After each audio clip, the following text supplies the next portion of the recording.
What do you guys think of the Nasdaq today? Selling off over 250 points. Pretty good, huh? A lot of stuff going on today. Strategy 1 had a scratch here in the morning. Winner, winner. That's a bad trade. Strategy 2, 2 winners, and we'll see how this ends up right here. It might end up being a scratch. Strategy 3 took a really nice winner on that downside, and we'll see how this will end up shortly. So that's the update for the 3 strategies this morning. Not bad at all for the day.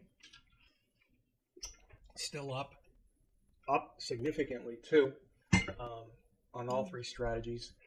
So these strategies, guys, change every 15 minutes. Okay, so that's just how they work. They change every 15 minutes. It's on a 15-minute time bar. Let's see how the COT report, by the way, guys, comes out tonight.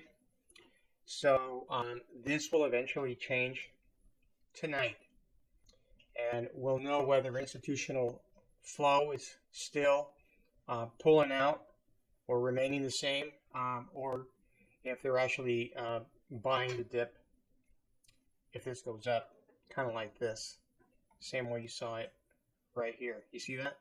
So we'll see that tomorrow because this will change overnight. As far as the 5-minute goes, here we go. Very little push to the upside. It just tried to correct itself, but it just kind of went flat right there. You see that? That purple line didn't go above the 0 line. It just kind of made a right turn and said, all right, there it goes, you know, right there. There might be a little bit of push up. We'll see right now. And one thing that I wanted to showcase today, and I'll be showcasing like different things on different days that I think are interesting for you guys to learn and know, is this right here. So in particular, this study right here.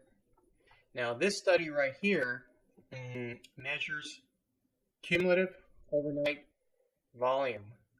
Okay, so when night volume is high, it'll surpass the threshold right here, and this is volume for the last 5 days. So here's an idea. Have you guys ever considered night volume as part of your strategy for next day trading? Now, the idea behind using night volume is if night volume is unusually high, does it lead to a volatile day, such as in this case right here? See, night volume was unusually high right there, okay? That led to this really nice sell-off right there the next morning.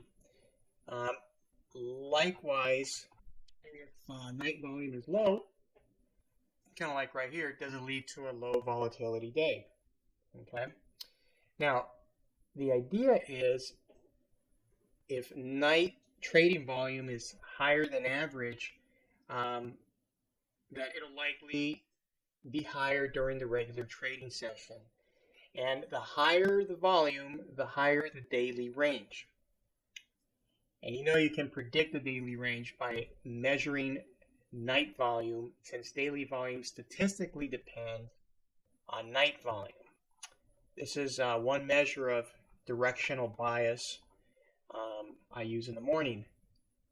Okay, and I have a study right here that actually combines volatility with price.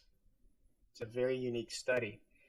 So the red line indicates volatility and the yellow line price. So it shows the relationship between the two. So, you know, you have, volatility right here increasing, and price is also increasing, but volatility continues to increase, and then, you got price just kind of tanking right there. And this has been tracking it actually since really early in the morning, since about 4:15 in the morning. Right there, look, I got the short signal, 4:15 in the morning. That's when the short signal hit. So you had a buy, and then you had a short signal, and this strategy, guys, is this filter right here. So the predicted volatility, if you plot it out as a strategy, ends up giving you a short at 4:15 in the morning, which, you know, goes all the way over here right now. This hasn't crossed, so, you know, the bias in the market is still short, even though you had low volume overnight, specifically on the Nasdaq 100. So this is something that if you guys haven't considered night volume as part of your strategy for next day trading, is something that you may want to consider and look into. Okay, hope that helps. Let's get back to trading. Yep, right there, look, it's trying to make a little push up. It looks like it kind of bottomed out already based on everything that I am seeing right here. Boom, boom. Right there, right there, right there. But there's no way I'll take that trade, just simply because this is probably going to go sideways for a while before it decides which direction it's going to want to take. And this trade here is almost over. This was a bad signal right here. So when this red bar right here, passes this blue line, that'll be the end of that trade right there, and it'll very likely give you a short signal to go short, just like this did right here. Short signal to go short. So anyway, right now I'm just in sit and watch mode, guys, because anytime between 1 p.m. and 2 p.m. the market tends to go into consolidation mode, and I'd rather not be in there. I got caught yesterday in consolidation mode, and it was just real choppy, real nasty. Thank goodness I made like 120 bucks on that trade and got out with my head on. But I prefer to stay on the sidelines during consolidation. So I could see that right now price is moving towards that in another chart I've got here above my screen. So I'm just going to stay put right now. I'll let this shake out a little bit and see which way the market ends up taking off after 1:30 p.m. So I'm just going to sit here and watch this. So guys, I'm also on TikTok. I just put myself out there on TikTok just to experiment with it. It's a very unique platform. It's got broad base reach. So my handle there is at Algoman. So it's just Algoman. So if you guys want to follow me on TikTok at Algoman, then you're welcome, and I obviously appreciate the support. Trading the Nasdaq 100 futures. Market's down about 255 points. Right now, I'm just watching this, guys. After this sell-off that we just had, I'm waiting to see how this thing is all going to shake out at the end before I take any trades. And just like yesterday, I don't want to get caught in consolidation, which is exactly where I think price is headed to right now. Look at that. White bar. It's right there at the consolidation point, guys. I could see it on another chart where it's just about to break through the line, through the range, and it's going to go right in that consolidation area that I absolutely hate being in, and I'm not going to trade it. So there you go. It just turned white right there. And so I'm going to sit here and watch this until I know I'm out of consolidation and I can take a good trade. So yeah, market is moving up right here a little bit. Yes, it actually did go right through the, see right there, it went right through consolidation. So that's a very nice, strong move to the upside. I'll take that long, but I'll take it with one contract. Trade. All right, you guys heard that. I'm in with one contract, going long. Wow. Volatility is high. I'm already up like 130 bucks on that. Okay. Now, guys, you can't see these trades here simply because this is a continuous contract. And the trades don't print on the screen here on the continuous contract. They only print on the front month contract, which I actually have in another chart. And you can't see it because unless I move it here, you're not going to be able to see it. So yeah, there you go right there. That's the trade I just took right there, right now. It's just bouncing around right there. And you see this is the NQH22. This is the contract that expires in March. So it'll bounce around right there for a little while. This is very normal. When you take a trade, guys, there's always going to be some oscillation in the trade. Trade will go up and down, maybe a couple $100. That's very common with the Nasdaq 100 before it actually rips in the direction that you had hoped. So I'll be back to this in a little bit.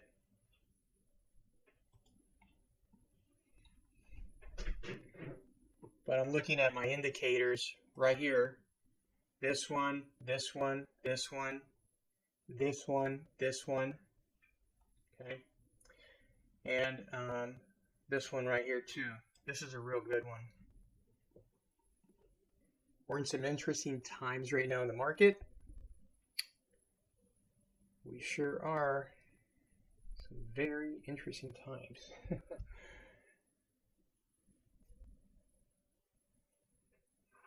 Now, yesterday I went over a bunch of stuff on the strategies, and I'm not going to repeat that every single day.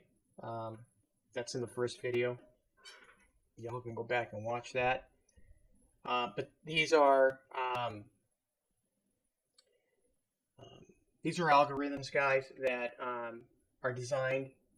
Were designed to detect certain movements in the market. For example, strategy 1 here primarily detects really short cycles in the market.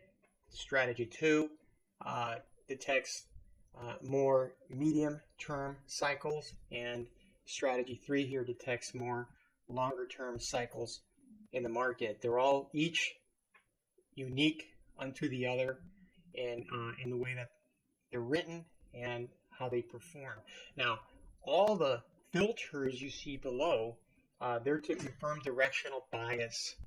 So the only way that I can understand whether or not my algorithm is actually moving in the right direction is to have something that's completely uncorrelated to the actual strategy itself. I mean, I could just trade off of the filters alone, but I'd rather not do that. But they work as a guide to help me check whether the algo is following the correct trajectory. These are also algorithms here that are completely coded differently to detect subtle movements in the market that are needed for you to make the right choice as far as which way it's going to go, right? So yeah, and each one of these serves a very unique a purpose in how they're designed.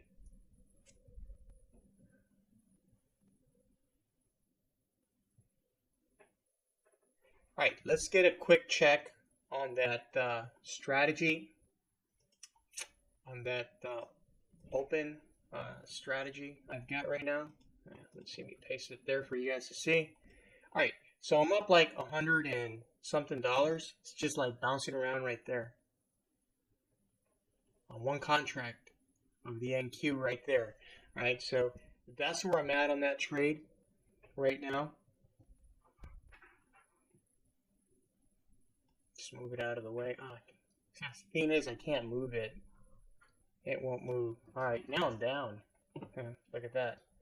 So it'll just bounce around right there, guys, until it takes off just a little bit more, and then I'm able to exit. We'll come back to it again soon.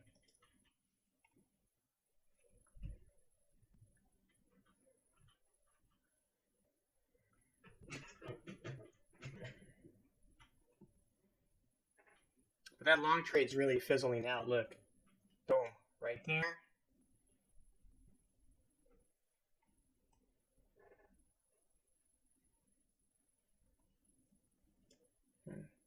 right there. When that crosses, that's over.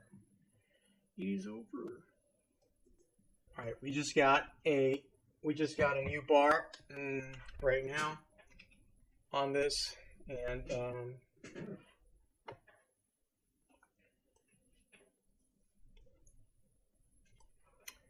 oh yeah, that trade right there is gonna it completely fizzled out. There's no upside whatsoever. Zero upside. Zero at all. So I am out of there on that trade. Trade. Done.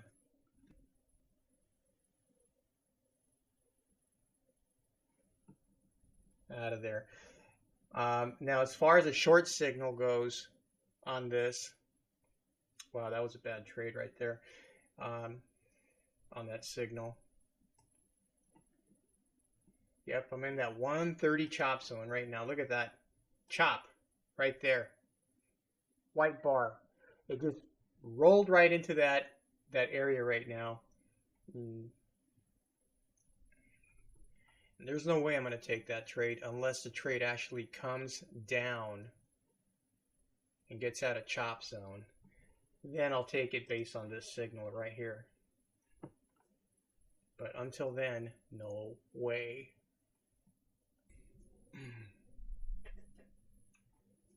226 points, guys, in the Nasdaq.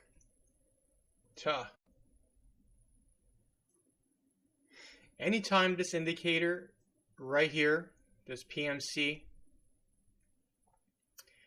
anytime it crosses, there's always a change in the phase of which way the market's going to go every time it crosses.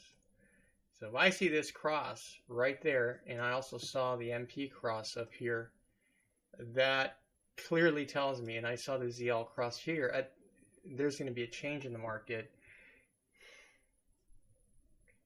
I just don't want to trade it in chop zone, so I will sit back and wait. Yeah, one thing, guys, is that I'm really conservative when I trade. I'm not a Yahoo that's going to go out on a limb and trade based on what I feel. I just don't do that, you know, unless it logically makes sense and my indicators point me in the right direction or my strategies. I am not going to take a trade just based on how I feel it may go. No. I'm a lot more systematic in my approach to trading.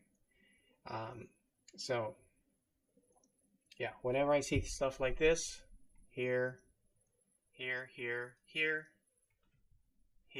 as well, yeah, there's no way I'm taking a trade right now. No, I'm sorry. I meant to say that means that there was a phase shift in the market. I'm waiting to take a trade. That's what I meant to say. I'm tired. I've had a long day, long morning already. I've been up since 6:30 a.m. And yeah, we're in chop zone right now. That's the reason I'm waiting. Look, right there. You see that? White. Whenever that turns white, that means you're in chop zone. Right there. So I got to wait for this to get out of chop zone. And by the way, this is an indicator that I created myself. See what's going on here. What a tight range. Look at this. It's been going sideways for a while. All this, look at that. Chop zone right there. Yep. And this is trending down right here. Look at that. Right there. It's about to go into another downward spiral. If this right here gets out of this range, whenever it's in this range, the market's in cycle mode. Whenever it comes out of this range, the market's in trend mode. So it could trend to the downside all the way down here. It's about 595. Wow, from 651 to 595. That's a nice sell-off right there to the downside. And it looks like it wants to go down. base off of that. Okay. No strength to the upside whatsoever. Down, down, down. It's looking good. Again, I'm just waiting for this to get out of chop zone, and I'll be glad to take a short on this. So that's what we have here in the range bar. I use these typically to get out of trades and to kind of give me directional bias as to which way the market's moving. Every time one of these bars is created, the market has moved 30 points. So every one of these bars is 30 points right here. You can tell how many points the market moved down just by counting the number of bars. 1, 2, 3, 4, 5, 6, 7, 8 times 30.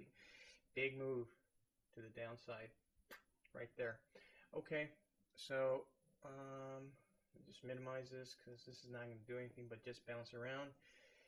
Range charts are actually really good. They keep you out of these nasty little chop zones and help you make heads or tails of what's happening in the market bias-wise as well.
You got to feed that into the algorithm to train the algorithm on the current day's data, like on today's data, when it's optimized at night.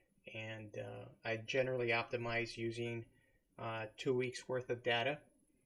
So from the current day, when the market closes today, going back 10 days, 2 weeks, and yeah, that helps right there with the current market, with the data structure of the current day, and it also trains the algorithm, for next day use. So it's walk forward optimized rather than just being optimized. So when it's walk forward optimized, it's actually projecting the inputs to use for next day. That's how that works. So yeah, guys, this thing is still in chop zone. 3 more minutes and the 5 minute will change, but I'll just put the 5 minute on for now. Then I'll go back because we're going to get a new bar change at 145. What I'd love to know from you guys is, what is the biggest win that you have had in the last 3 months? Please share with us. What's the biggest win that you've had in the last 3 months? Post it on our Discord group, and we always love to hear about your success in the market and what you did to make it happen. So please share with the group. There's a lot of people that would benefit from your knowledge, by sharing your wisdom. So we encourage you to share in the Discord group what your biggest win was over the last 3 months, as well as your daily winners too. Why not? So here we are. We're just stuck in consolidation mode. Chop zone is consolidation, just in case you don't like the word chop. It's consolidation. That's all it is, really. So one thing about trading with so many monitors, I got 5 monitors going on right now, is they emit a lot of heat. If you guys have any suggestions on any monitors that do not emit so much heat, please let me know, because I'm in the market to, buy myself some new monitors, because even though my house is at 72 degrees in the living room and I've got the AC going on right now, it's still 86 degrees right now as I'm trading. I've got a thermometer just boom, smack right here on the wall, and it shows us 86 degrees even though the AC is on in my house, and it's 72 in the living room. It's 86 in my office right now. So as you guys sit comfortably in your home, I'm here in my office with these 5 monitors. They kind of feel like space heaters, to be honest with you.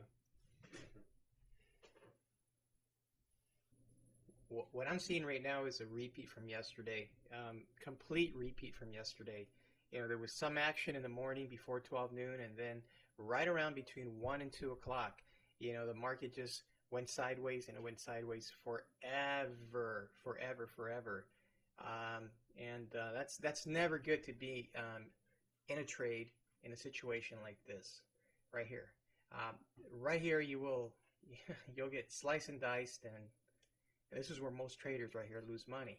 So it's good to have something like this. It's very helpful because it pinpoints precisely when the market goes in the consolidation mode, and it keeps you out of bad trades. All right, so we just got a new bar, so let me just check and see what's happened here.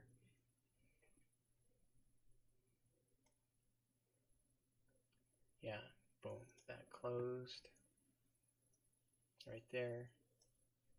Bias is still a little bit on the up. Yeah, that's going sideways. Look at that. Perfectly caught it right there going sideways. Yeah.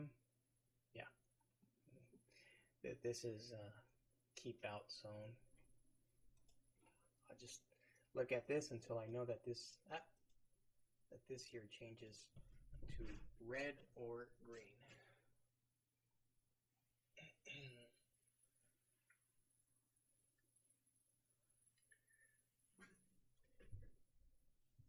If you're enjoying the content and you guys want to see or be advised when I come live again, just subscribe to the channel. Don't forget, real important, hit the subscribe button and like the video as well. It does help us increase our reach within the YouTube community, and hopefully more people will take note of this. And also, if you have friends who are traders who you think would benefit from this approach to trading rather than being discretionary, by all means share the link with them, share the Discord channel with them, and I'd be very happy to have them in our group for sure.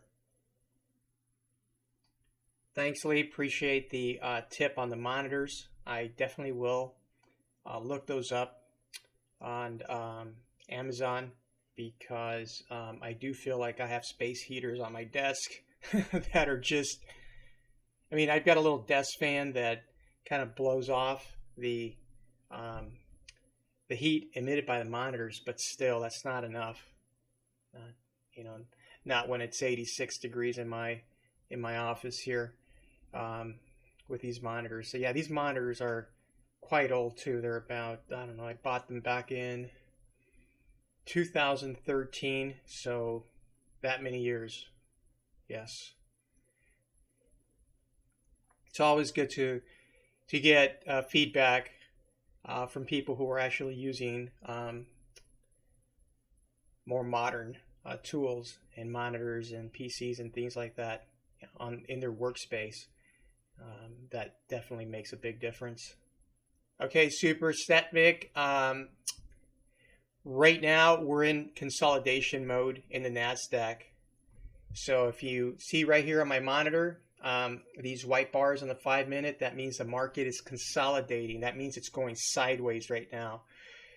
This is generally where traders get chopped up right here. This is where the vast majority of traders lose money. They get bad signals, they jump in, and this right here just chews them up and spits them out. So for now, I'm waiting to see whether or not the Nasdaq is going to make more of an aggressive move to the downside, or if it's going to retrace back to level 1 consolidation on the point of control right here. I've got another chart that shows that. I don't have it here because it's just too much stuff. But right here you can see the market's going sideways. It's been going sideways 5, 10, 15, 20 for the last 25 minutes. It's going sideways. So there's no trade right now to take. It's wait and see what's going to happen in the market. Now everything here is setting up for the market to go down. You've got a crossing right there. This is going sideways. If you could tell, they're going horizontal right there. That is sideways trading right there. Same thing with this. This is a very good indicator. It's going sideways, sideways trading right there. But we've had crosses right here and here and here, and it looks like the market wants to continue its trajectory to the downside. But until we actually get confirmation here that the market is out of consolidation zone, and right now it's in the midpoint of consolidation. So I've got another screen that actually shows a little bit more detail. It's right in the center point of consolidation. So this is going to probably just go like this, up and down, this chop zone. Probably a few more bars, I would suspect. So for now, you want to just stay put so we get clarity as to which direction the market's going to go. Strategy fired to the short side right here. This fired to the short side right here. Everything is looking like it may go to the short side, but we will see very soon once this gets out of consolidation zone right there. Okay. So,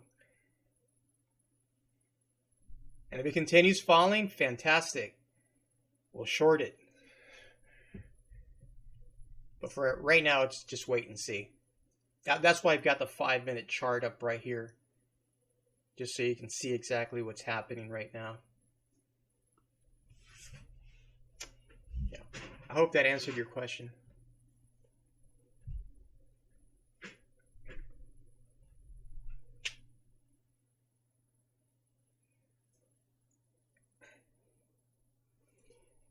I developed this indicator, this chike and chop, out of pure frustration, guys. I used to get myself into these chop zones all the time, and it was so frustrating that one day I just said, you know what, I'm just going to put something together that keeps me out of these chop zones. And so I created this, and it's worked pretty damn good ever since. I'd be I would be extremely cautious on that buy position right now. Very, very, very cautious on that buy position, at least until you get out of chop zone and know exactly which direction the market's going to go. Because right now in that chop zone, it's going to move a range, and that typically trips you out because it makes you think, yeah, it's gonna run in that direction. So I'm confident in my buy, and then it doesn't. It just like goes up a little bit and it comes right back down. It goes up a little bit, comes right back down, and it's really frustrating. That's why I prefer to just stay out of it until we get some clarity as to which way it's going to go. You guys notice this indicator right here? This is a really good indicator. This indicator right here has like zero lag, no lag whatsoever. And it's the purple line that you follow that intersects with the blue line, right? If you notice it right here, it went all the way up to the zero line, but it didn't cross the zero line. It just kind of went sideways right there. Very good indication right now that the market's just kind of flat right there, and it may move up just a tad bit, but the way I'm looking at it right now, guys, I wouldn't be long on this at all right now. I'd wait till I get out of chop zone first. I've learned my lesson in the past. I think it's going to continue to go down today. It's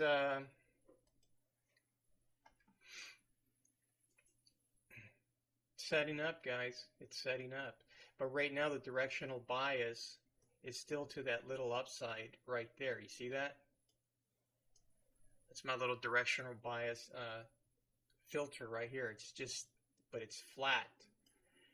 The market's flat right here. See that? It's flat. And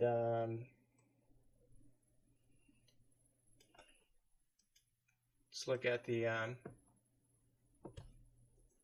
range chart right here. See, it's going up. It's trading within this super tight range right here between 679 and what's that down here? 595, I think that's what that is. So it's trading within this real tight range. You can tell it's been in sideways consolidation mode this whole entire time right there. Yep. And this really never made the downside right here. Look, it hit. Now it's going back within the range. And this little range right here, guys, is what do you call it? It's a cycle mode. So the market's cycling in that little range right there. So let's see what happened right now. So now it just got out of consolidation mode right here. Look at that. One bar out of consolidation mode right there. And this thing actually finally got its head up. Not bad. This filter is pointing to the upside. This filter right here is pointing to the upside. This is a really good filter on the range chart. But you've got very little upside left right here, guys. Very, very, very little upside right there. I wouldn't be taking upside on this. No, it could move upside, you know, a little bit more. But if it breaks past this and this line gets past this center point, then you have a shift in the marketplace. All right, 2 o'clock, we just got a new bar on the 15-minute candle right now. So if you guys just joined, thank you for joining. If you like what you're looking at, please consider subscribing to the channel. That'll let you know when I come live again. And liking the video, that does help spread the word on YouTube. Just a quick thought, guys. Have you ever considered night volume as part of your strategy for next day trading? It's pushing up right there. Trade. All right. I took a quick long on that. And I just took that for a scalp. For the intersect right there. And with that too. You guys probably heard it. It went trade. So I'll come back to it since I'm on 15-minute bars. But I'm looking at this. Yeah, I was just wondering if you guys have ever considered night volume as part of your strategy for next day trading. So the idea, I'll just put this out there right now. See here, guys. Show you right now. Here we go. The idea behind using night volume is that if night volume is unusually high, the way it is right here, okay, does it lead to a volatile day right here? So this kind of cuts off at 8:30 in the morning, but it aggregates all the volume right here. Then you've got average volume right here for the last five days. Excuse me, in this horizontal line. As you can tell, the market sold off and kind of went up again. So likewise, if night volume is low, like it was here, does it lead to a low volatility day? So the idea is that if night trading volume is higher than average, like I just showed you right now, that it'll be likely higher during the regular trading session. And the higher the volume, the higher the daily range. I don't know if you know this, but you can actually predict the daily range by measuring night volume, since the night volume statistically depends since the day volume, statistically depends on the night volume. This is just a quick hack of one measure of directional bias that you can use in the mornings when you open up your setup right here, okay? Also, I've got this measure, where is it, right here, of volatility with price. This study right here measures the relationship between volatility and price. Now, this caught the trade super early today, right around 2:15 in the morning to the upside, but it has actually been short since 4:15 in the morning. Right here, look at that. The short is still open since that time. It kind of gives me a sense of what's happening in the overnight market before I actually open my trade desk. And this is very predictive as to what's going to happen the very next day when the market opens right here. Okay. If it's still short, chances are the market is going to vomit and puke right when it opens at 9:30, and exactly what happened right here. I'm going to be interested to see where this closes off today when the market closes. But anyway, just wanted to put that out there for you guys. I think that's it for the upside, guys, on this trade. Yeah, Angelo, the market has been on a downward trajectory, arising out of fears that interest rates are going to be hiked up by the Fed a lot sooner than expected. Plus, you have the Omni variant creating chaos in Europe and other parts of the U.S., so there's fear baked into a lot of the selling that you're seeing.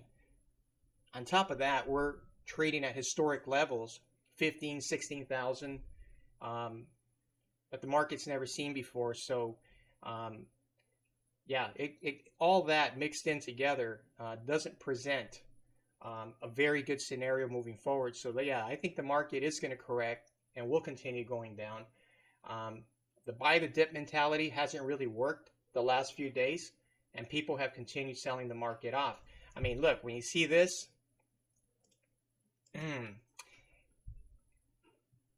and my strategy that shows the relationship between price and volatility, if this took a short at 4:15 in the morning in the overnight market and it was still open, the short was still open when the market opened this morning at 9:30, that tells you a lot right there. That tells you a volume of information right there. Even though volume was low in the overnight market, okay, the bias was there to short the market at the open, and that's exactly what happened right there. Boom, look at that. You can tell how volatility just like kicked up right there, and everything just sold off, and that was the end of it. And we still haven't seen the end of it because the market's not over yet. You know, we still have another couple of hours before it closes. So yeah, very good likelihood that we'll continue to see this type of action in the days to come. Hopefully it goes to zero. Who wants it to go to zero? Raise your hand.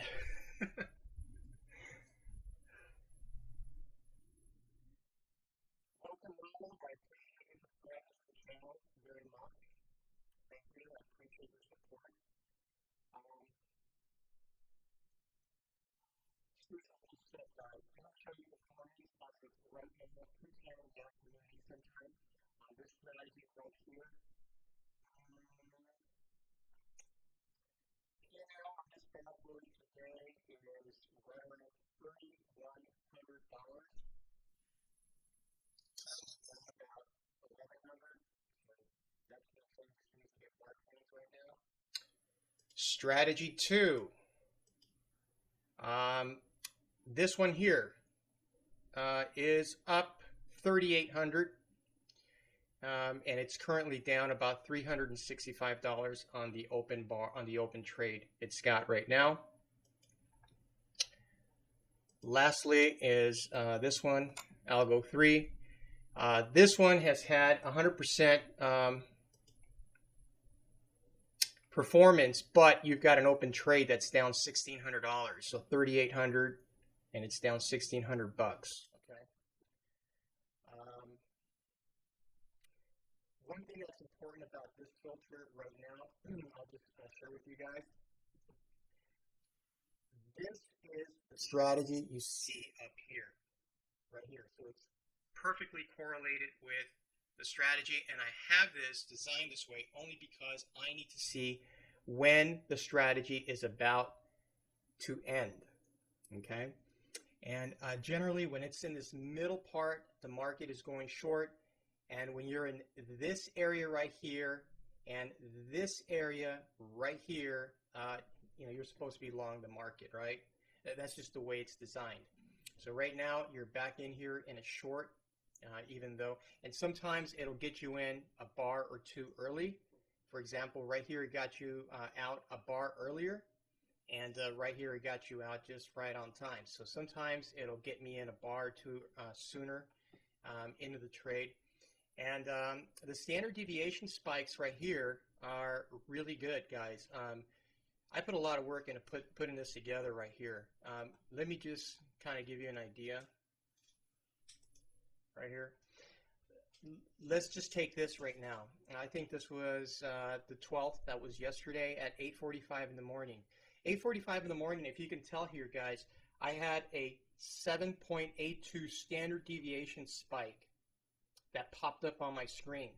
Whenever you see spikes that are above the average, and the average right here is right around maybe 2.5 standard deviations, give or take, movement on the NQ. But whenever you see a spike like this, goodness gracious, of this magnitude over 7 standard deviations, you can almost guarantee yourself that the very next spike is going to collapse like it did right there. And that's the end of the trade. Trade is over right there, my friends. Same thing, for example, right here. You had, I saw this spike because I was actually in this trade.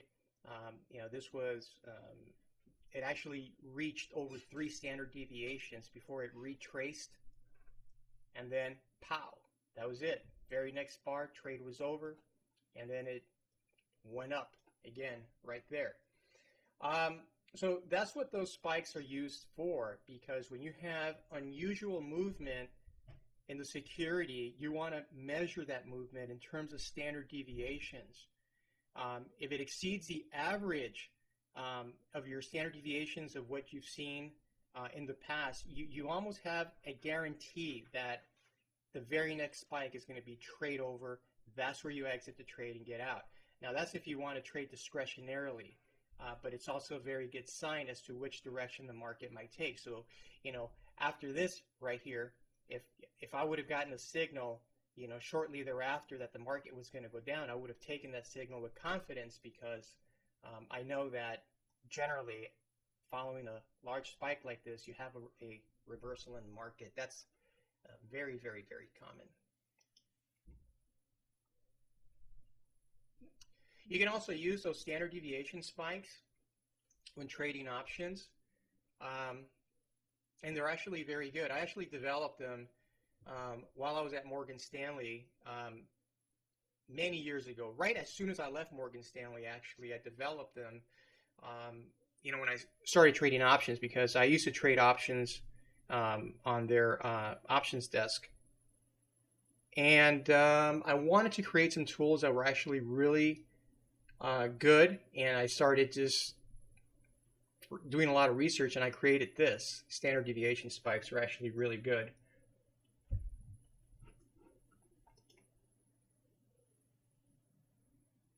Trade. Okay. I got out of that little long that I told you guys I was going to take. And I lost like $100 on that. And I told you guys it was going to be short-lived. Look at that. Pow, right there. Okay, let's get down to business, guys. It's 2 p.m. in the afternoon. We got a 1.5% standard deviation spike here. Looks like it's going south. Pow, perfect. Look at that. Let me just get rid of that box. I hate that box because it gets right in the way of my view. Look at that. It went up and pow. That was the end of it right there. Okay, guys. Downside, and it's still in. You know that downside is actually in consolidation. Look at that. In consolidation zone. So it went from the red, well, the green to the red, and just went right into consolidation zone. Interesting.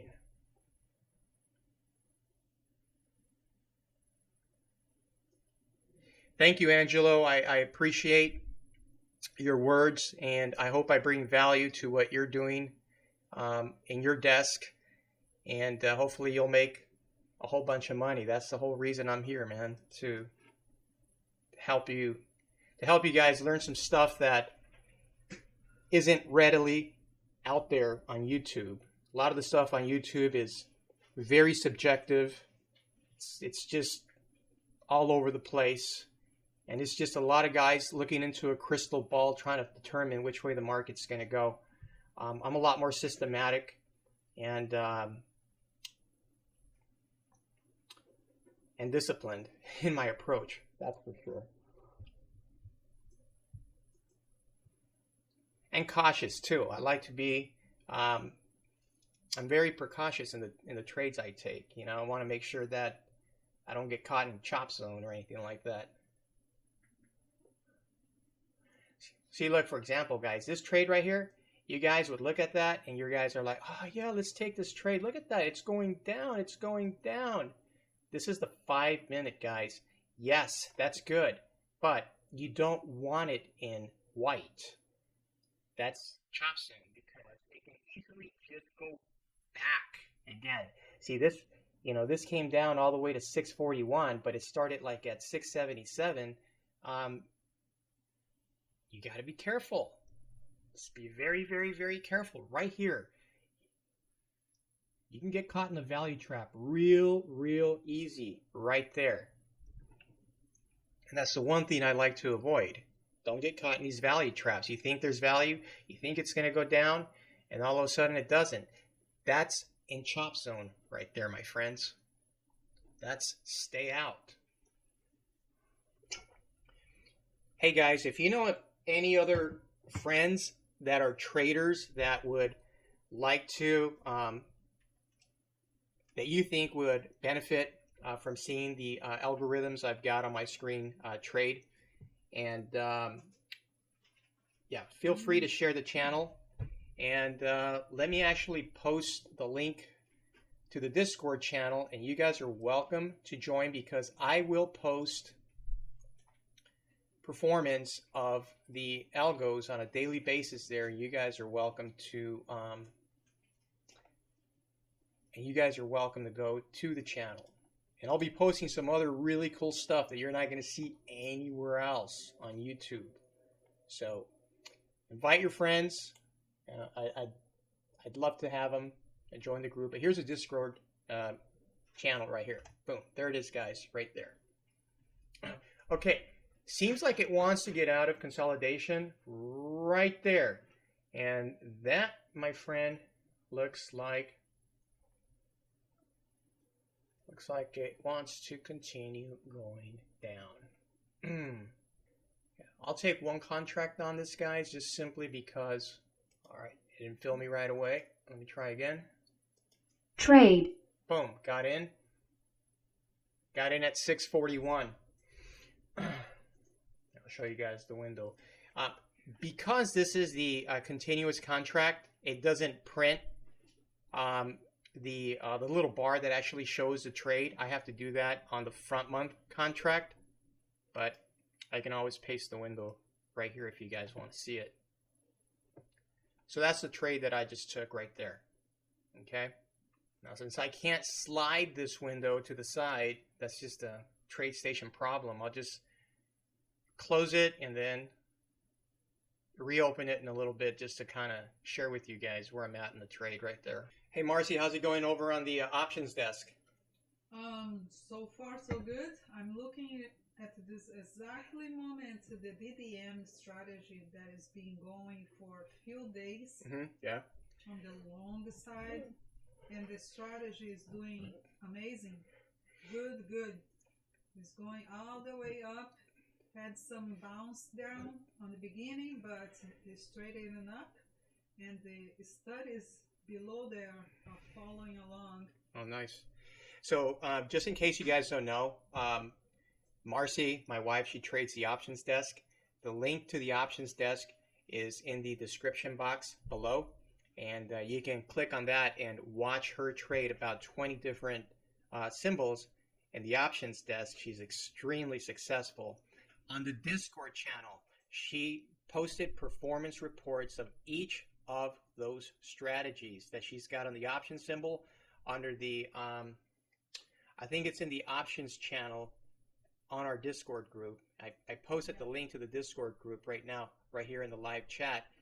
But you can look at those performance reports of what the algo did, since last year to date now. So they've actually performed very, very well, and she's done very good on the options desk. So if you guys want to watch her, she's on every morning from 9:30 all the way to 3:30 in the afternoon.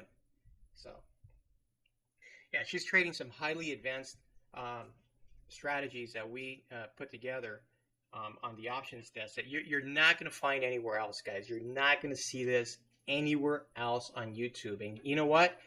You're getting it for free. We're not charging you guys anything. We're not going to sell you a course. We're not going to sell you a book. We're not going to sell you a mastery class or any of that stuff.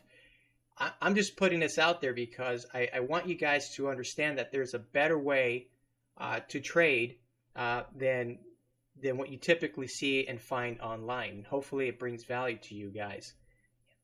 So yeah, she's on every day from 9:30 Eastern time to 3:30 in the afternoon. I really encourage you guys to watch her. All right, you guys are seeing this whole thing play out, guys. This thing's got this 2+ standard deviation move right here to the downside. I don't know if you can see it. Let me blow it up. But here we go, right now. And this filter has actually followed the trajectory of the trades very nicely today. This is uncorrelated, completely uncorrelated to the strategy. It's independent of the strategy. And whenever you trade a strategy, guys, you need something that is uncorrelated to the strategy to make sure that the strategy is actually working as intended. And this is just my guide on how to do that right there. See right there? Pow! Look at that.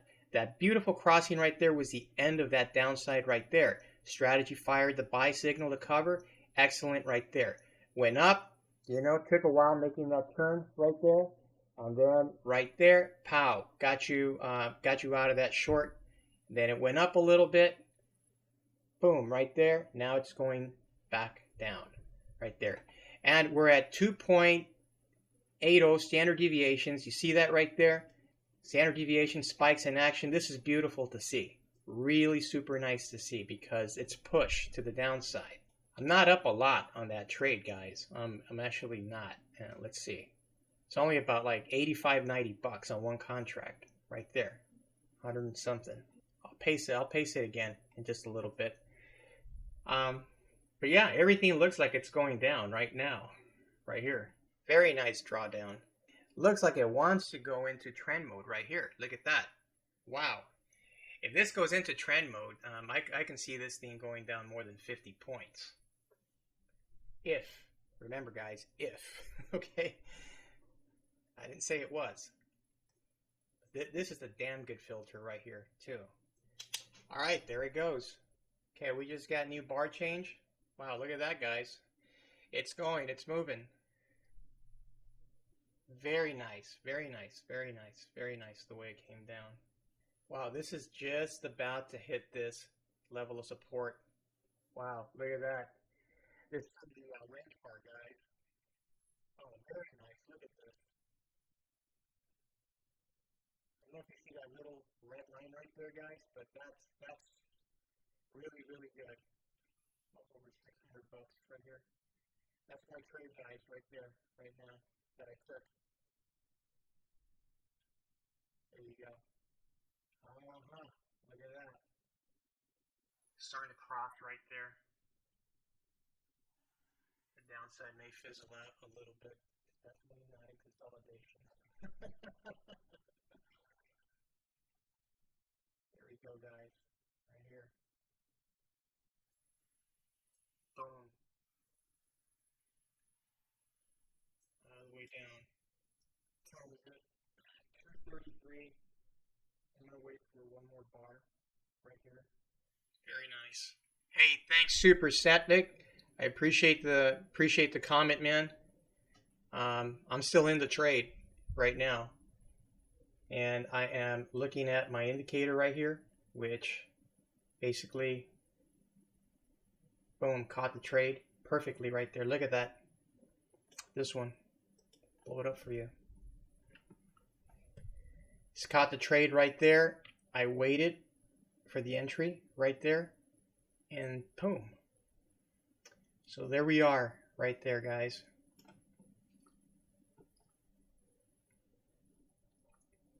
Let me see this. I didn't see this right now.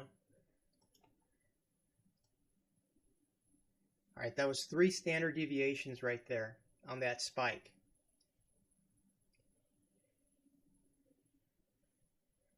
Normally the market kind of gets flat when that happens. You know what happened yesterday when that happened? It went right back up to the point of control, man. And I ended up with a scratch on my trade right there. 2:36 in the afternoon. You just had a 3 standard deviation spike. And look at the next one right there. That's very important to know. Super important to know, because otherwise, these standard deviations, guys, are a measure of volatility. This is something you're not going to get in a price volume chart at all. Price volume doesn't really tell you anything. But right here, this does. This tells you how much action there was in this particular bar right here. So when you see 3 standard deviations right there, that's like, boom, you can get out, make some good money. That's, of course, if you're a scalper. But if you're a system trader, you want to stay in the trade as long as you can and follow your rules, right? So there's that. Look at that. Boom, right there. This is a really good filter, guys. If you look at this and this is kind of fizzling out right there, that's a very good indication that, you know what, trade might be over right there. But my goodness, I'm looking at this red cloud right here that's coming in. That doesn't look good for any upside at all. I'm going to wait till the next bar before I decide to exit this trade, which is going to occur in 7 minutes. I'm up like $600 on this trade, guys. There you go, right there. Look. If you guys haven't done so already, please join the Discord group. I posted the link in the chat. Every day I post performance results of these strategies so you can see for yourself how they performed.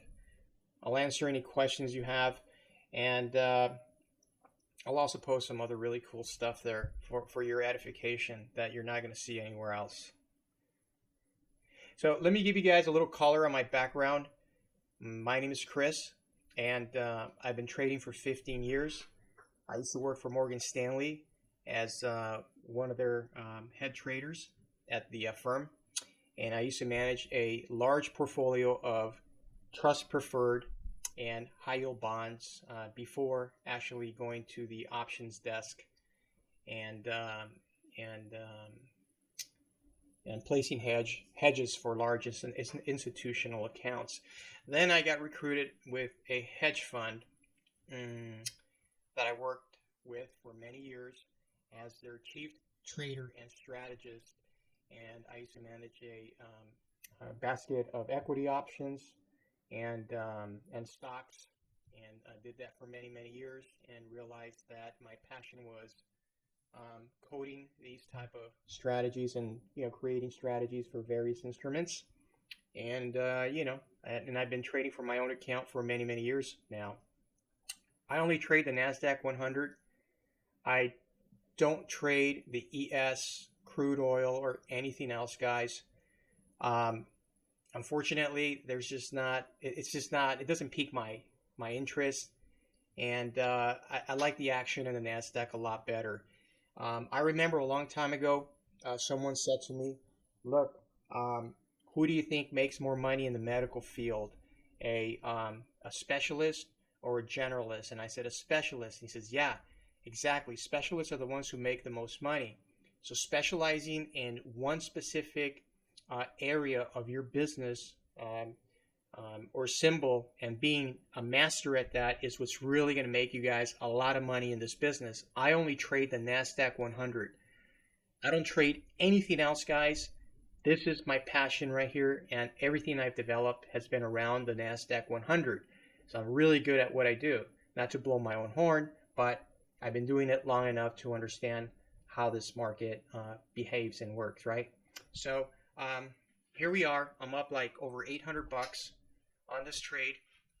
We got 4 more minutes until we get a new bar, and I'll decide exactly which way the trade's going to go depending on what signals I get, right? I don't trade discretionarily. I trade based off my systems. I start my trading at 12:30 in the afternoon for the live feed, but I really start trading early in the morning, all through the open and everything. And so during that time, I like to immerse myself in what I do. I like to have space to think and concentrate and put on my best trades of the day. And before I come live and spend time talking and doing all these things you're seeing right now. So that's how my day is structured now. And I trade from my own account, and I enjoy what I do. Now, I get asked a lot what platform this is. This is Tradestation.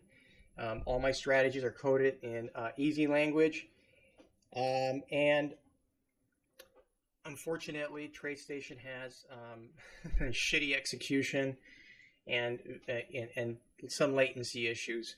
So the vast majority of the trades I place are on NinjaTrader. NinjaTrader has very good margin requirements and very good execution. If you guys who have tried NinjaTrader, you know exactly what I'm talking about. So I do the vast majority of my trades with them, I just like their platform, but I don't do any charting or anything else. I just use them strictly for trade execution. That's it. Anyway, that's a little color on my background right there. That's kind of what qualifies me to do what I do on a daily basis here. And I hope you guys reap some benefit out of this and make some money for your own accounts.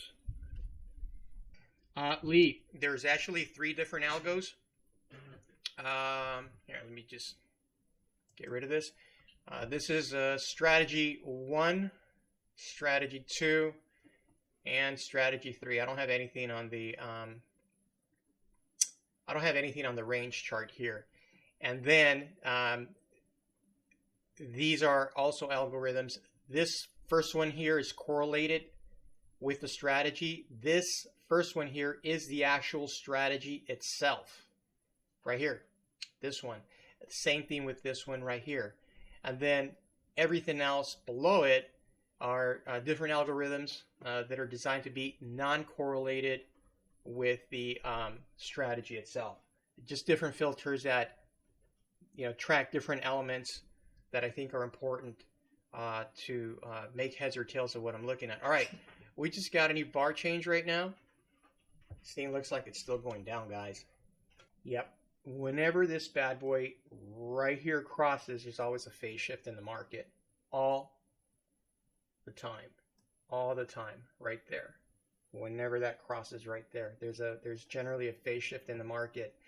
So for that reason, I'm out of this trade, guys. I'm buying it back. Trade. Done. Out. Made some money. I wanted to take risk off the table, guys, because I see that the money line is actually going towards consolidation, and I'm like, man, if it's headed that way, that means people are pulling money out of this. So I just decided to take some profits off the table, being that it's 2:47 in the afternoon. Why not? Why not? Take some money off the table. You're fine. It's right here. Look at this. See? Boom. That's like it, man, right there, really. And right there too, look. Pow. Okay. Dang it. It's like 88 degrees in my office now. I'm literally almost about to bust out a sweat. I'm going to go get myself some new monitors because really it's just too dang hot in my office. Okay. Lee asked a very important question, and I appreciate the question. And that's, do you manually override when you see an important condition change in the lower indicator panes, or is it always algo actions? The vast majority of the time, I follow the exits in the algos. Okay, the vast majority of the time, I'd say maybe about 90% of the time. 10% of the time, I will override the algo of wherever it tells me it's going right now. When I see certain conditions like this, when I see a phase shift in the market like this, and I see things like this, okay, like that, yes, I will override the algo and exit the trade, just simply because I like to side on the side of caution when I trade. So that vast majority of the time, though, 90% of the time, I'll just wait for the algo to give me the signal to get out. But when I see something that I feel overrides the algo, a certain condition like this, there's a phase change in the market right there, I will get out. Absolutely. Yeah, when you guys see a signal here on my desktop, you always want to confirm the signal with whichever direction the algorithm is going. For example, this is a great example right here. This gave me a signal right here, and the signal was too early. It was actually a couple candles earlier. So, if I would have taken this signal right here, and if you would have placed a stop, you would have been stopped out right here. So when I see signals like this, and I see that the algo is actually going up, this algo right here, because this is also an algorithm, I call it a filter, okay? Algo filter, same thing. If I see it going up, I'm not going to take that short. I'm going to wait for the intersect right there. You see that? Once it intersects, then I've got a lot more confidence that this is actually going to move in the direction that it's telling me here with the signal, okay? So that's exactly what happened right here. Boom, you see that? It's moving right in the direction which is south, down. But I'll wait sometimes. So that's important. If you see a signal, don't jump on the signal right away. Look at the filters below it to see if they conform with the signal. Then go ahead and make your decision on whether or not you want to take the trade. Okay, guys, I'm back. Just had to get freshened up a little.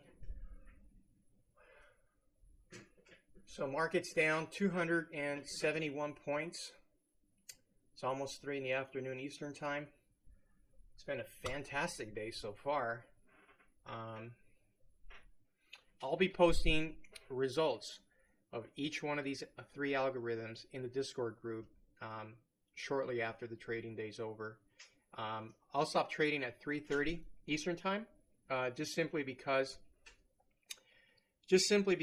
I don't like the volatility that follows after 3:30 in the afternoon. The market just gets closer you get to the 4 o'clock hour, guys, the crazier the market gets. And I prefer to stay out of that noise. To me, it's just a little bit too much noise for my taste. And yeah, 3:30 is it. Great question. Lee's asking, how is it that algos running in Tradestation trigger executions in NinjaTrader? They actually don't. I manually place the executions in NinjaTrader. What you see here on Tradestation is only for charting purposes. Every now and then I'll take a trade on Tradestation, but the vast majority of the trades I manually enter on NinjaTrader. Yeah, so there are no algorithms at all running on NinjaTrader. No charting, no nothing. Everything I have runs on Tradestation. I just happen to have a preference of manually entering trades on NinjaTrader. What language do you speak? I'm sorry, but I have a hard time understanding the name Sweek or something like that. Polish. Oh man, awesome, awesome, awesome.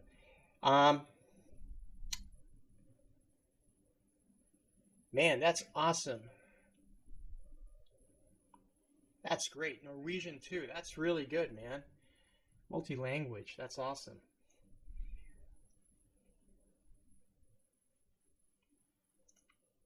Cool, man. Well, you came to the right channel to learn. I've been doing this for a long time, but this is the first time I ever live stream my desktop. The very first time. So I'm also learning. I'm also learning the process of live streaming. I learned a lot today. Lee's giving me some really good insight on a lot of really cool stuff. So, yes, if you join the Discord group and watch every day, you'll learn a lot of stuff that you're not going to see anywhere else, I can guarantee you online. Because the vast majority of what's out there let alone trade it with an algorithm. So, yeah, there's a lot to learn. Every day I'll be sharing a lot of stuff. Today I talked a little bit about using night volume to help you structure your daily directional bias. And looking at this night volume chart again, guys, this trade that opened at 4:15 in the morning has not yet closed. Amazingly, has not yet closed. That's super impressive. I'm eager to see where this thing's going to end up before the market closes. So there's a lot of stuff I'm going to be sharing that's new to a lot of subscribers. So yeah, man, tune in every day, and you'll get some really cool stuff. And I'm not going to charge you for it either. Forvent whiskey. Wow, that's really cool. Forvent whiskey. Very cool. Thank you. Appreciate that. Tomorrow, the Nasdaq will probably face the same type of resistance you've seen, but I'm not going to know that until I open up my overnight chart in the morning and actually see what happened with some of these trades in the overnight right there. See that, guys? This is like the day before right there. Boom. Very accurate strategies, I'll tell you. So I'll know tomorrow when I open my desktop which way the market's going to go pretty early in the morning. I'll get a very good read based off of this right here. Now, that trade that I took off just a little while ago, guys, I remember Lee asked me if I override the decision of the algo at times, and I do. And this is the reason why. Look, it just went into consolidation mode right there. You see that? White bar right there. Now, I knew it was going to go in consolidation mode because I've got another chart, and that in that other chart I can see in granularity where exactly the money flow is going. And this right here, it was too close for comfort. It was just way too close for comfort. I'd rather be, I'd rather err on the side of caution, because right now these markets have been very turbulent, and get out than see this and get crushed and lose all my profit. So boom, I got out, and that was a smart decision right there.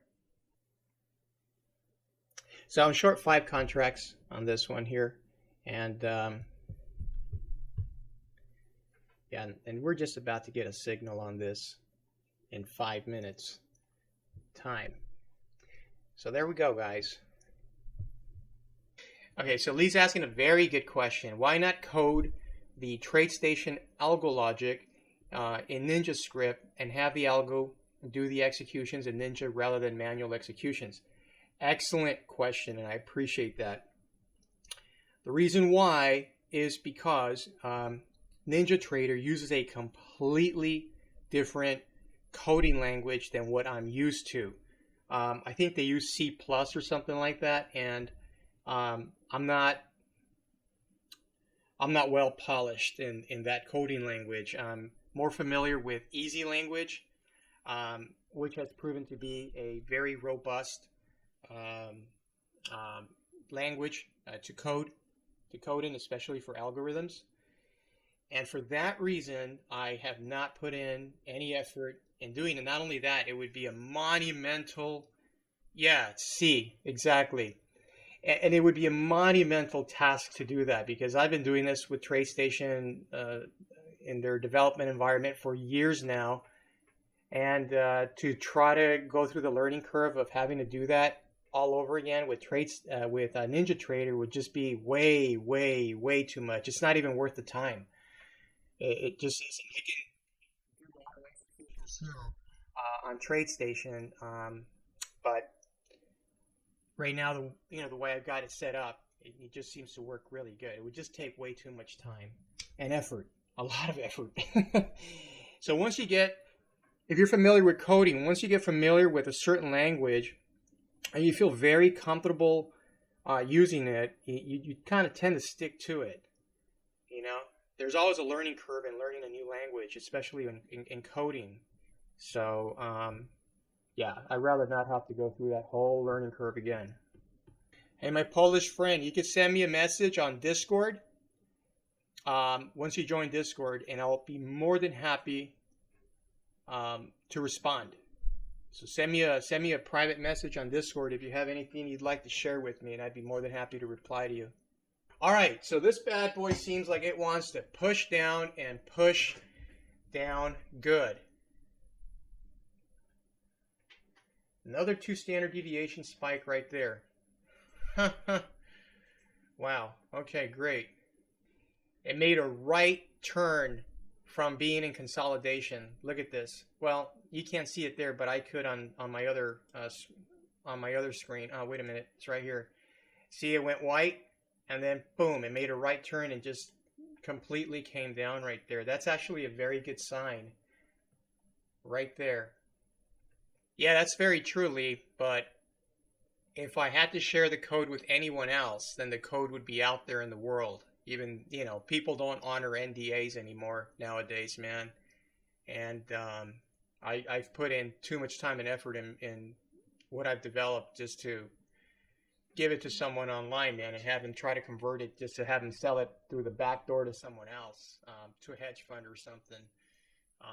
You know how NDAs work now, man. They just don't hold any water anymore. So, yeah, it's a thought. It's a thought, man. But right now, manually executing on Ninja is pretty good. Pretty good. This is great right here. This setup is really good. I like it. I may take another short right now in just a moment. I'm just looking to see how this whole thing's going to play out. Goodness, guys, we're almost down like 300 points in the market. Okay, I'm watching a lot of oscillation in the 1 minute chart. I've got a 1 minute chart that I look at as well when I time my entries. When I'm looking at this for entries or exits, and there's a little bit of oscillation. I'm just really concerned about this right now. Right here. This thing came down really nice, but it looks like the trade just kind of fizzled out right there. This has been a very accurate filter that I've had in the past.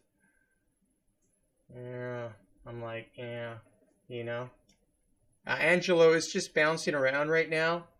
Just came down just a little bit. It looks like a nasty red cloud, and it looks like it may continue going down. The only reason I'm a little hesitant, or actually hesitant, is because of this crossing right here. So I am going to wait until the 3:15 hour before I do anything right here. Actually, this came down really nice right there. Look at that. All right, I'm going to take a 1 contract short on this right now. Trade. Done. I'm in. Taking 1 contract on the short on this. Hey, Angelo, this doesn't seem like it's going to go up, man. at all. I'm not sure what you were looking at when you decided to go long on that position, buddy, but this does not look like a long by no stretch of the imagination. No. You've got a 2.5 standard deviation move right here. Boom. Look at that. Super nice. I just put a quick snapshot of the window I just took, position I just took. That's the position I just took right now. Wow, look at this right here, guys. Almost 3 standard deviations. 3 standard deviations. Look at that. Wow. Wow, look at that, guys. This is pushing down really nice. Very nice. Excellent. This is a strong push to the downside right now. Very, very, very, very strong push. And it's got a ways to go. Base off this right here. All right, I'll take this thing out of here just so I could have my screen back. Nice. Directional bias right here, guys. Look at this. Boom. Upside. Done. Right there. Super nice. Super nice. So it's all working out. Very good. Wow, this is over 3 standard deviations. Nuts, right? 3:13. I've got 15 minutes before I'm done. And this is over 3 standard deviations right there. Look at that. Wow. Blow this up so you guys can see. Look. This is great, guys. This is fantastic. Look at this. I'm going to turn this over here because I want to see exactly, with more granularity, where this trade may end up. Doesn't let me do that, huh? Come on. Or whatever. I was trying to put that little screen here, but for some reason it just like, blah. Very, very, very, very, very nice. Okay. 3:15. Boom. But it's still right there. Look at that. Normally when this little ball goes to the other side, that means the cycle period has ended. Yeah, Lee's absolutely right, guys. The NQ is a monster. It can easily go against you, and you'll have some massive losses quick. So, user discretion is advised. You know, all trades that you place are done at your own risk. You got to be very careful in trading the NQ. That's the reason I've designed these algorithms right here the way I have to keep me out of shitty trades, especially when the market goes into consolidation like this. See that? Right there.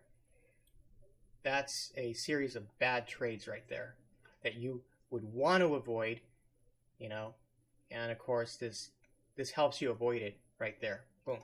Also, another thing that helps me avoid whipsaw is trading on the 15-minute time frame, guys. Anything below the 15-minute, there's a lot of noise, and you tend to get whipsawed quite a bit. If you're trading on the 5-minute, 5-minute seems to be interesting.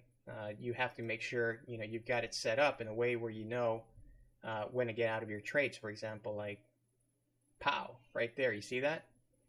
That's like the perfect exit right there from that little long right there. But you want to use this if you're scalping or discretionarily trading. I use it as a guide when I'm trying to fine-tune my exits as to where the market is in terms of the cycle peaks, the peaks and valleys. This just kind of helps me get a more granular look, as well as using the 1 minute as well. So you can trade this discretionarily if you wanted to and still make very good money. I mean, look, here's another good trade right there. Boom. And it goes all the way through. Real nice. But you'll get whipsawed if you're just trading the 1 minute, the 5 minute, the 30-second chart, anything like that. That's just crazy, guys. Avoid the lower time frames unless you're using them to time your exits. Okay? It's been a long day today. It's been a good day, though.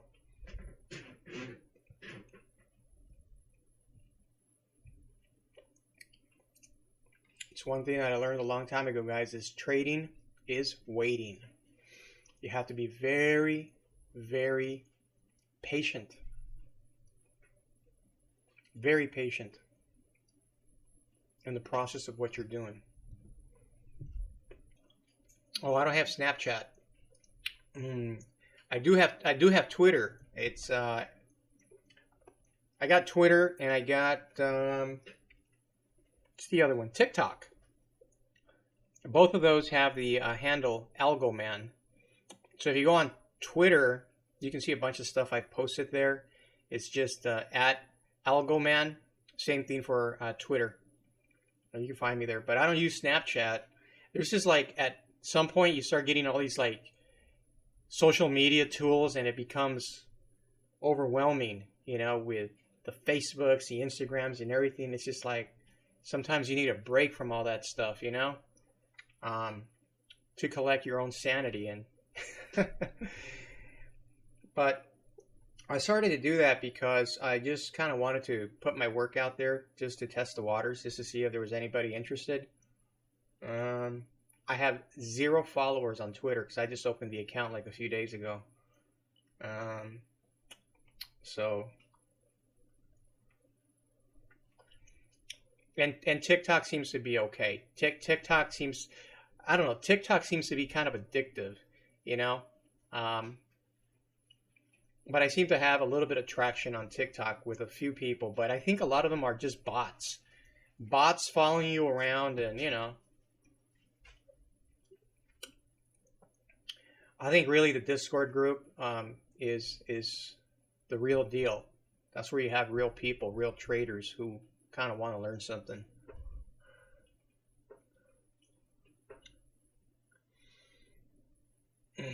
I'm still in the trade, guys. I'm still short. And I'm waiting for the next candle at 3:30, which is in about 7 minutes.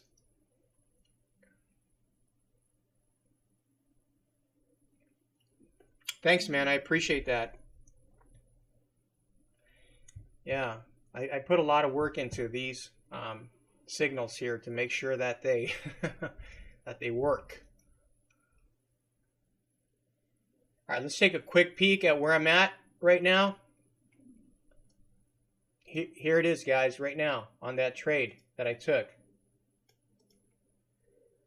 $500 and something, 4 something, you know, 3 something. I better shut up because it keeps going down. Don't you love it? Don't you love that, guys? Right when you're like up $500, it just like takes you to negative.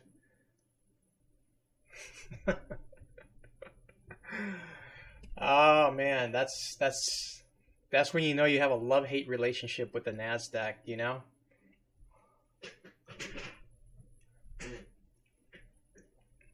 Okay. Let's see here.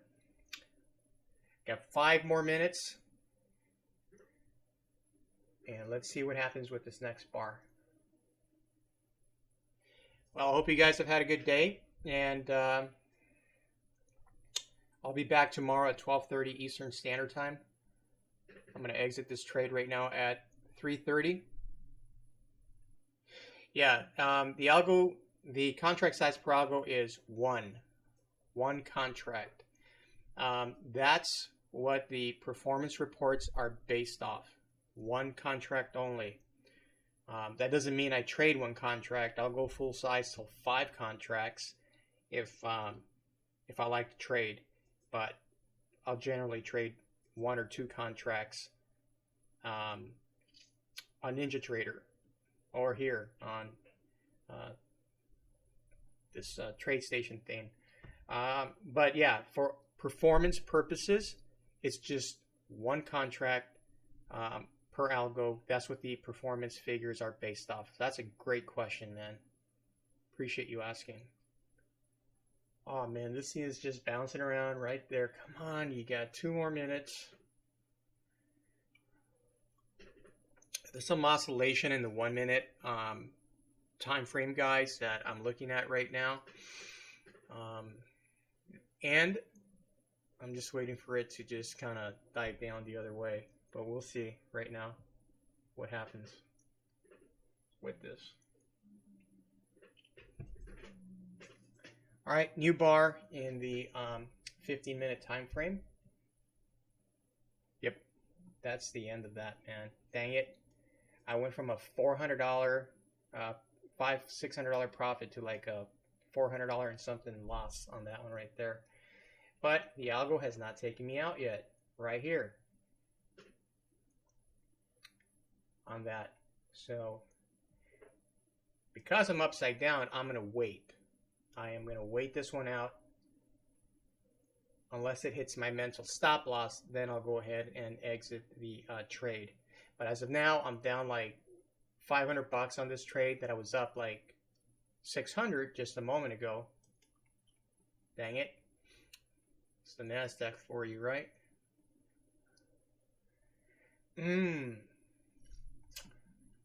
But I will let this run until I get the signal right here, or until I get an intersect right here. And at that point, I will exit the trade and get out. So I'm okay. Makes me feel uncomfortable that I'm upside down, but I'm okay. See, it's going into consolidation mode right there. Look at that. Ha, ha, ha. Dang. Amazing how that works. Just amazing. Beautiful. So guys, keep in mind the COT report comes out tonight. So that'll give you a good idea of what institutional flow is doing with their positions in the Nasdaq 100. This is something to look out for. It'll update tomorrow. So I'll know tomorrow whether or not there's been more inflow into the Nasdaq or if outflow remains constant as it did since last Thursday right here. All right. So that's going to be something important to see. Nasdaq did pop up a little bit, but it's retracing again right here. This has been an extremely accurate algorithm on the day time frame right there. Look at that. Pow. Can't get better than that, guys. Look at that. Amazing, right? This captures short-term moves in the Nasdaq. This captures the longer-term cycles in the Nasdaq like that. You see that right there? Really super nice. Same thing with that. That captures longer-term cycles.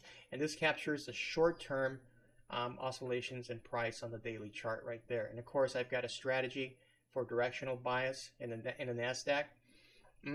So right here, it's dipping down to this buy zone that actually pushed it up just a few days ago. Actually, 3 days ago, right there. You see that? Boom. So we'll see where this ends up. And Friday, tomorrow, we'll see where this goes, if more inflow has come in or not.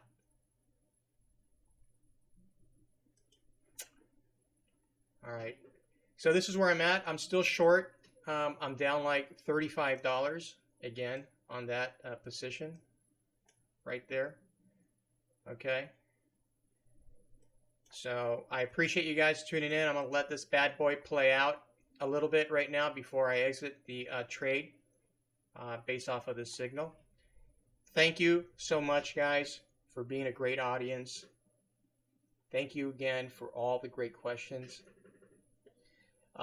Just to answer one more question from Lee. What size NQ stop do you find best? I'll approach stops in two different ways. Either I'll hard code them in at whatever my mental stop is that I think is the most I'm willing to lose on whatever trade, or I'll do a mental stop. I'll work it in those two ways. You know, on a lot of these strategies, I'll just hard code them in, and just if it hits a stop, then I'm out of the trade at that point in time. But to answer your question, the Nasdaq has some really wide swings. So if you put a 20-point stop, you're going to get stopped out relatively quick, because it's real easy to go into a trade and just have the Nasdaq move 20 points against you right away. And 20 points, you know, as you know, for a lot of people is a lot of money depending on the size of your account. So I would recommend placing as wide of a stop as possible. Maybe 30 points, 35 points, 40 points if you can handle it. But yeah, if you put a 20-point stop, you're going to get stopped out a lot. A 10-point stop, you're almost like guaranteed you're going to lose money. You may as well just donate that money because you're going to lose it. So the wider the stop, the better. 20 points seems to be where a lot of people get stopped out. 30 points, 35, 40 points, that's probably a more reasonable range of where you can place your stop on the Nasdaq right there. So again, that's all based on risk tolerance and how much money you can afford to lose. So hopefully that helps. All right, guys, thanks again for being an awesome audience. I'm actually up on that position again, a couple $100. Hopefully it craters and I'll make $1,000. But I'm not holding my breath to that. All right, thanks again, guys. And you guys are welcome to reach me on Discord. I'll be more than happy to take your questions there. I'll see you back tomorrow at 12:30 Central Time. Central. New York Time, Eastern Time. 12:30 New York Time. And, we'll go ahead and have a go at it again. All right, guys. I'll talk to you tomorrow.